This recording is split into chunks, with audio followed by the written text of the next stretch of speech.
And let me be the first to say, it's okay to take things personally sometimes, you guys. Like when Taylor Swift referred to the Tortured Poets Department as Female Rage, the musical. I took that personally. She did that personally for me, and I am grateful. So I lead from the gallows on a levitate down your street. Crush the party like a record scratch as I scream. Hey everyone, welcome back to Tea with Bree. Today we've got a caramel chamomile, and we've got a lot to cover. If you're new here, welcome, welcome, welcome. This is a place where we grab our tea, we get cozy, we set the vibe, and we girly goss about pop culture, pop girlies, all the pop things. So if that sounds like you, join us. Today, we're talking about the Tortured Poets Department. Again, girl, yes, I know. Again, yes, I know we are doing it again because honor demands that I do it. Because now TTPD, as of filming this, is just about 1 month old. And of all of her albums, even the folk Levermore era, this album demands the most time and repeated listens to fully grasp and truly appreciate the enormous body of work that she gifted us. So today I just want to go over musings, processings, revelations of the Tortured Poets Department 1 month later, 1 month in, which is, dare I say, the minimum amount of time that is required to digest, process, appreciate parts of the album. Am I wrong? So the first thing we absolutely must discuss is the Eras Tour inclusion of the Tortured Poets Department.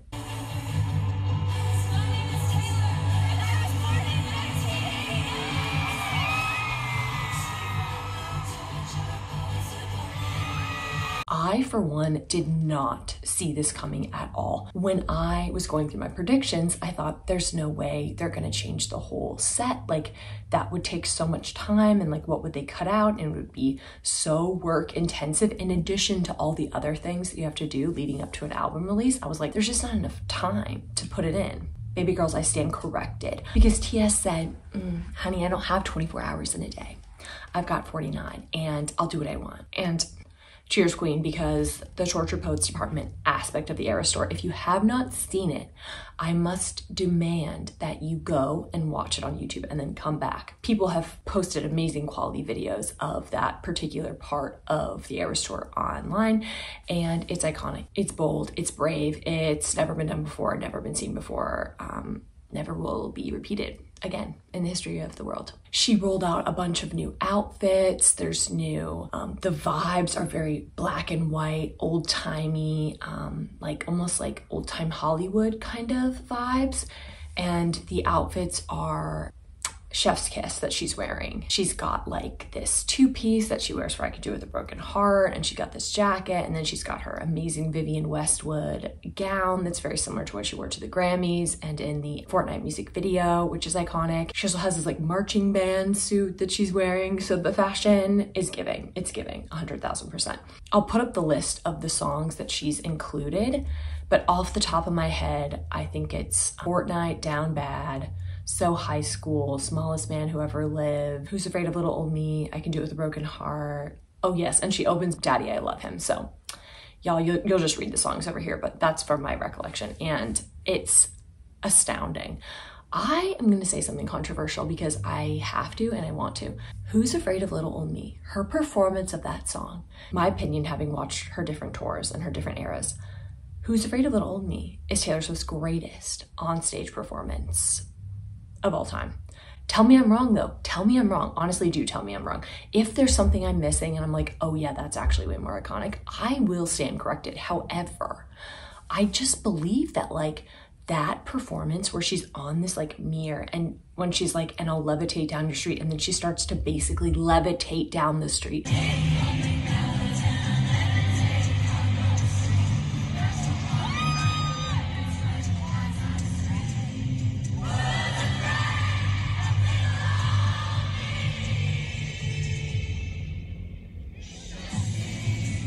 I really just feel like the vibes for that song in particular are insane, off the charts. Like whatever I had envisioned in my head, which was essentially Female Rage the musical, it was 1,000 times better than anything I could have imagined. The emotion that she puts into that song, she's giving everything to this song. She's giving everything, she's leaving nothing behind, no crumbs. ate the entire plate. It brings me so much joy that she included that song, and to also have given it that level of performance detail is iconic. I feel so bad for everybody who saw the Eras Tour already, because it's like you didn't really see the actual greatest performance of the Eras Tour. And she also says that this is her favorite part of the tour, like the whole set is TTPD. So queen, hats off, we bow down. And again, if you haven't seen it, go watch on YouTube. It's everything. You can tell that she loves this album and she loves this performance, and that they put in so much work and it pays off. It looks amazing and it sounds incredible. So let's talk about the two albums. A month out, during my initial reaction, which I have a video of, you can look on my channel, it's like you're drinking from the water hose, you know what I mean? Like you're hearing things, you're just liking it initially, but you're not really sure, and then you're hearing another thing, and it's like song overwhelm, right? It's like when you smell a candle and then you smell 5 more right in a row, you can't actually start to differentiate the candle smells anymore. That's how I was feeling by the end of the album. And I did something pretty unique. I don't think most people did this, but I had a lot of self-control, and I just listened to the initial, I think it's 16 songs on the Torture Poets Department, and I did not touch the anthology for like 2 or 3 weeks, to be honest. And that was an iconic move on my part. Chaotic and crazy, absolutely, but also iconic in a different way, because now I listen to the initial part of the album a million times, and then I completely dove into the last part of the album. And having done them both separately, I really like see them as two completely different almost bodies of work. I totally understand why she put those initial 16 songs in the order that she did, and why that was the initial release. They have a very different vibe, and you're gonna be like, it's not that different vibe. It is, girl. Sonically, it is a different vibe. You get so much more like guitar, you get so much more like folk Levermore, I believe, on the last part of the album, the anthology. And y'all know I'm an Evermore stan to the end and to the end. So this pleased me. This pleased me greatly. But also it's just like, having listened to them so separately, you're really able to appreciate them each as like their own cohesive body of work that doesn't necessarily bleed over a lot. There's obviously, they're close relatives, honey. Not sisters, but I would say definitely like first cousins. But both albums, it's just, there's so much to appreciate just within those two closed containers that I just loved it. And I'm so glad that I listened to it that way. I feel like I appreciated every song more. The normal initial Torture Poets Department release, I don't know what do we call these things? Like just the normal album and the anthology? Y'all correct me. Come correct, because I don't know what I'm talking about. But the initial part of the album definitely feels a little bit more, it's like Folklore Evermore plus Reputation all mixed together, plus a little bit of something new, in my humble opinion. I feel like the last half of the album is just Folklore Evermore, and this is their like third cousin, Trevormore.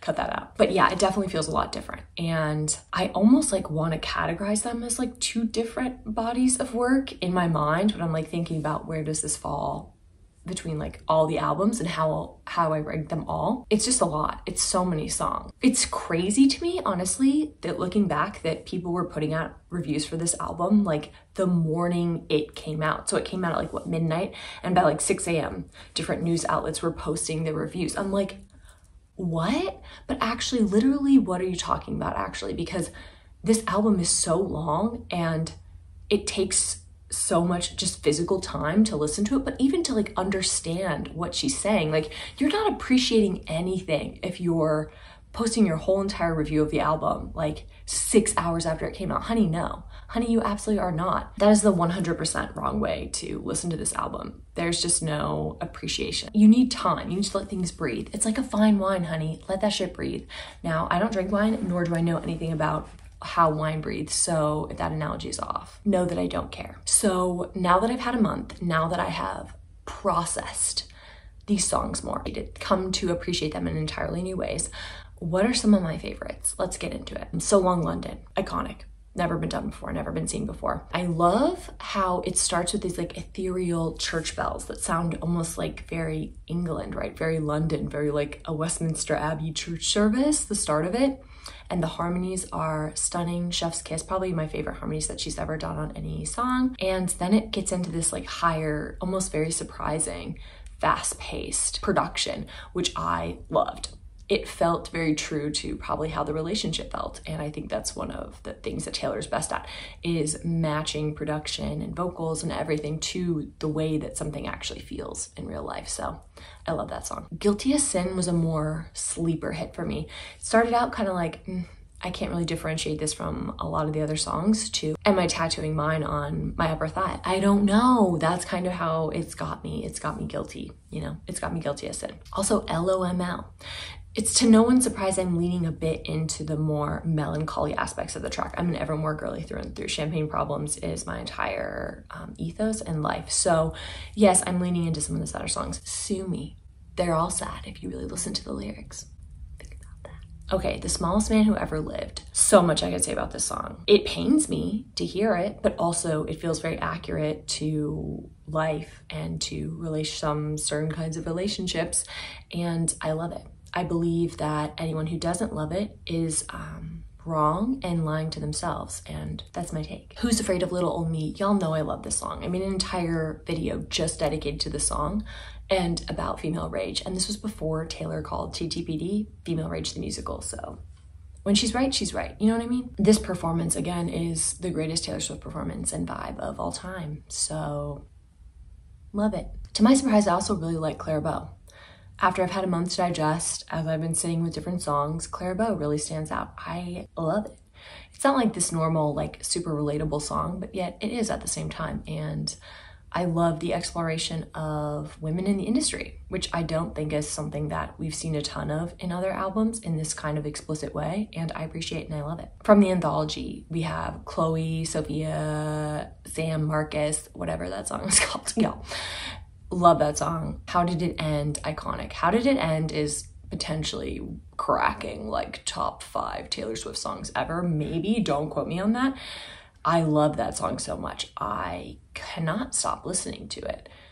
Same with I Hate It Here, which is kind of like a depressing and like aggressive song, but the beat is so light and the guitar is so gentle and so almost fairy-like that I find the conflicting like production and vocals to be pleasing to me. Not unlike I Can Do It With a Broken Heart, which I also like. Also The Prophecy, Cassandra, Peter. I know I'm just naming the whole album here. Okay, I know. Sue me, lock me up. If liking Taylor Swift songs is wrong, lock me up, officer. I don't want to be right. But overall, if I had to pick a top 5, I'll probably do a power ranking at some point of just like top 25 favorite Taylor Swift songs overall. But for this particular album, I would have to say Who's Afraid of Little Old Me, my girl, my queen, my everything, The Smallest Man Who Ever Lived, So Long London. I know these are depressing AF, I know, okay. How Did It End? And I Hate It Here. Those are the songs that I can't stop listening to and that I just appreciate sonically so much. They are mac and cheese to my ears. That was a terrible and disgusting analogy,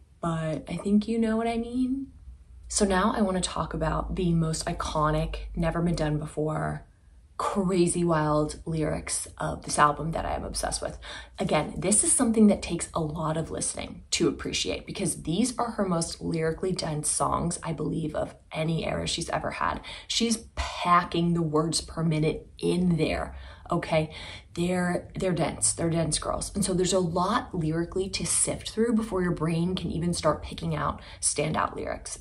But because I've been going on a month now, I believe I can start to appreciate some of what she's saying. And here's some of the absolute standouts for me. First of all, The Smallest Man Who Ever Lived. The entire bridge, the whole thing, baby.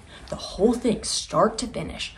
One of the most painful bridges that I've ever heard. And I want to cry when I hear it. Now, so I want to punch someone in the face. And that is a special kind of songwriting. Yes, it is. It's like, I cannot read the whole bridge to you, but I will read part of it to you. You deserve prison, but you won't get time. You'll slide into inboxes and slip through the bars. You crashed my party and your rental car. You said normal girls were boring, but you were gone by the morning. You kicked out the stage lights, but you're still performing. And then she goes on, and it's just, I'm powerless against it. I'm powerless against that bridge. I would love to be in person screaming so loud to that bridge I lose my vocal potential potentially forever. That's how loud I want to scream it with everybody. That's my desire and that's my wish. We're just going in a random order here, so bear with me. But the next one, How Did It End? My beloved ghost and me sitting in a tree, DYING. As someone who appreciates and loves poetry, this line stood out to me as iconic, as just truly a cut above. Like when she is singing that and the way she sings it and the power of the lyrics, I was like, I was like full body chills are just erupting all over me. Peter, where she says, you said you were gonna grow up, then you were gonna come find me. said you were gonna grow up, then you were gonna come find me. But bitch, he doesn't. No, he doesn't. He's trifling. It's like, Peter, what were you on? You know? I just, that part of that song, I die over every single time. And I just rewind and I'm like, 10 seconds back, let's listen to it again. And again, run that thing back. Also, Fortnite. She opens this album and she says Fortnite, right, is an encapsulation of the themes and motifs of the entire album. She opens it up saying this, reader, I was supposed to be sent away, but they forgot to come and get me. I was a functioning alcoholic till nobody noticed my new aesthetic. I mean, as an album intro goes, as far as Taylor Swift lyrics go, I mean, I don't know that we're gonna find a more wild opening. It's kind of a crazy thing to say initially. It feels very vulnerable. It feels it's like very self-aware. It's seeing herself the way potentially other people online have talked about seeing her. So the whole thing is just wild and chaotic. Also Down Bad.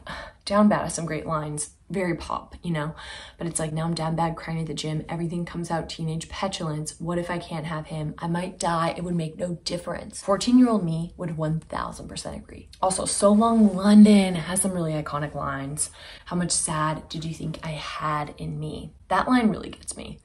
I relate personally to that line, and I think most people can at different stages and eras of their own lives. And so that was just a very beautiful, like, encapsulating line of the human experience to me. Also, Two Graves, One Gun. I think I fainted when I heard that for the first time. Again, as a fan of poetry, I was expecting a lot lyrically from this album, and I feel like she delivered in so many ways. To me, this is one of the most iconic lines of the album. It's so short, it's so succinct, but it's so powerful and it tells you everything you need to know. That's what makes a good line. I also really am deeply impacted and deeply affected and deeply offended when she says, in So Long London, I'm just getting color back into my face and I'm just mad as hell because I loved this place. It just reminds me of like You're Losing Me and so many of the other songs and other albums where it's like she just got sick. She was just sick and she was dying in this relationship, and she's finally like reviving and finally getting color back into her face, and I love it, but it also breaks my heart for her. Okay, The Black Dog, and I Still Mean It, Old Habits Die, screaming. And the way she sings that, the way it's just goes up, and the production, and I mean, I'm a broken record here, but obsessed. The end of Clairbeau, where she's like, you look like Taylor Swift in this light, we're loving it. You've got edge, but she never did. The future's bright, dazzling. To me, that's the whole thing. I get chills when I listen to that in Clairbeau. It's just so self-aware, so self-reflective, also so painful, also so relatably painful. So can your faves do that? And in Cassandra, I mean, this is 100,000,000% about Scooter Braun and Shots Fired again and again. She will not stop writing songs about him, I think, till he's dead, and probably even still there and after, to haunt him. She says, when the first stone's thrown, they're screaming. In the streets, there's a raging riot. When it's burned the bitch, they're shrieking. When the truth comes out, it's quiet. Isn't that a mother freaking fact? We're so fast to cancel people. We're so fast to talk our shit. We're so fast to like dress somebody down when they've done something wrong. And then if we turn out to be wrong, we're kind of like, ooh, my bad, sweetie. I didn't say anything about that. It's like, that's just human nature. And it's sad, but it's also very real. That's what I didn't mention earlier also, is that the anthology has a very like witchy vibe to it. And I like that. That personally, she did that for me actually. So again, I will take it personally, and she did personally do that for me, so thank you. I'm touched, honestly. And then in Who's Afraid of Little Ol' Me, my favorite girl, she says, put narcotics into all of my songs, and that's why you're still singing along. To me, and the way she sings that is so haunting and so witchy. I love it. I go back and listen to this song over and over, and this is the line that sticks out to me again and again and again. So self-aware, so confident, so depressing at the same time. It's just everything. It's a little bit of everything, y'all. I know I probably forgot some lyrics, or didn't even forget. I can't like name the lyrics to every single song that she did on the album. We'd be here for 58 hours. However, those were some of the standout ones for me. I'd love to know what were some of your favorite lyrics on this album, because I mean, when you hear an album called The Tortured Poets Department, you're expecting poetry. You want verbosity. That probably isn't a word, but I don't care. Travis Kelce wouldn't correct me. But yeah, I'd love to know like what lyrics are hitting you. I think that's one of my favorite things about like getting to sit with an album over a long period of time is that like new things start standing out to you and take on different meanings to you depending on what you're going through in your own life personally. So what lyrics hit you? Throw it down below. Okay, so the last thing I wanted to go over was how does this album fit in relation to some of her other work that she's done for me personally? Because it's all about me. Just kidding. But sometimes not. To me, this feels like a very unique and very special Taylor Swift album. It is different than what she's done before, especially with the inclusion of the anthology. You just get this feeling that she had so much to write and that her emotions were just all over the place. It is truly tumultuous to listen to. And it feels like it captures like a very, very specific snapshot in time, which we haven't gotten in a while, right? It was like Evermore, Folklore. These were just taken, these were little bits that were taken from all different fictional points in time. And Midnights, again, Midnights throughout her life. And to be, again, sitting with somebody in the crux of this absolute heartbreak and love bombing and all this up and down is really quite a special and unique, but also universal experience. So I think that really made this album stand out to me in a way that her work hasn't, I think even since Red maybe, been so personal and so kind of like very specifically time capped, which I loved. And then the addition of the anthology really adds so much context, so much pain, touching on topics that she really hasn't touched on ever, you know? A level of self-awareness that is iconic, matched with the songwriting that can really carry the exact emotions that she's feeling. So I feel like this is a perfect album for her to have written with the experience that she has under her belt now. I mean, my top 3 albums are, if you've listened to my album ranking, it is, I believe it was Reputation number 3, 1989 number 2, and Evermore number 1. Hands tied, y'all. If you didn't know I was obsessed with Evermore from listening to this or anything else I've ever said or staring into my eyes and my face, then know it and know it well. Evermore is so personal to me. And I think as an Evermore girl, you can see why I appreciate so much of the stuff that she wrote for the anthology and for the initial album. It's very, I love it. It's like a little bit of Reputation plus a little bit of Evermore plus a little bit of country twang plus Florida. Girl, who would have thought? Girl, not me. For me, I think this album is maybe tied with Reputation. It's hard to beat Evermore for me because I think of just where I was in my life when I was listening to these songs and how much nostalgia it brings up for me. So it's just, it hasn't risen above Evermore yet, but Evermore's had so much time to make her way to the top. 1989 was also such an iconic moment when she switched to pop and just like totally dominated the world. So it's hard to say that this album beats 1989, but I think for me, it's like, I loved Reputation, obsessed. So I think it's like right there, but it's very different than Reputation, right? But I think in power rankings, they're probably sitting in a similar place for me at the moment. Who can say what the next year will bring? I will say if I start to go through a breakup of any kind in the next X amount of time, then this album will probably be my everything, my all, my Female Rage the Musical, as it was intended. But again, I think people are doing the album a disservice by putting out all these reviews and all these thoughts and everything so early on. You really need to sit with it. Ladies, you gotta sit, you gotta ponder, you've gotta get existential about it, you've gotta go through a couple breakups, and everything will hit you in a completely new way. Promised. I promise you that. So yeah, tell me your thoughts below. Where does the album sit for you? What songs are standing out now that you've had like a long time to listen to it? And what do you think of the Eras Tour inclusion? If your answer is anything other than iconic and obsessed, we're not on the same page, but that's okay. We don't have to be baby girls. Okay, love to you all. Hope you have an amazing week, and I'll catch you in the next one. Bye.